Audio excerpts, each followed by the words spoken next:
শালা লক্ষণের বাড়িটা কোন দিকে অনেকদিন আসা হয়নি, চিনতেও পারছি নি গ্রামটা। ওই তো ইছনাটা কে জিজ্ঞাসা করে যেত। দাদা লক্ষণের বাড়িটা জানো?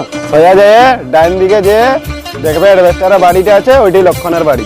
ঠিক আছে দাদা, আমি আসছি, পরে তোমার সঙ্গে দেখা হবে। ঠিক আছে। সেই লোকটা তো এদিকেই দেখালো। ওই তো বে লক্ষণের বাড়িটা, ওই তো লক্ষণ।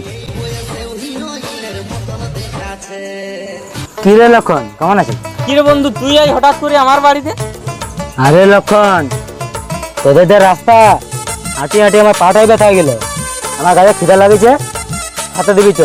তাহলে তুই একটুকু দাঁড়া, তোর লেগে ফ্রাইড রাইস আর চিকেন কষাটা করে নিয়ে আসছি। না, আমার প্রচুর খিদা লাগিয়েছে বে, তুই জলদি আন।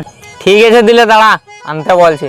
পচা ভাত আন, বাসি সবজি আন, আর ময়লা জলটা নিয়ে আয়। কি খাওয়া পেয়েছি? না বন্ধু, আর তোর ঘরে খাবো নি। তোর যা খাবারের নাম, আমার পেট ভরে গেছে।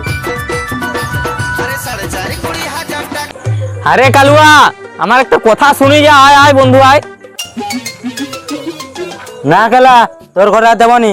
শালা যাই হোক, বুদ্ধি করি আমার 3 বেটার নাম পচা বাসি আর ময়লা রাখিছিনু বলি আমার বাড়িতে যে এসুক শালা খরচাটা বাঁচি যায়।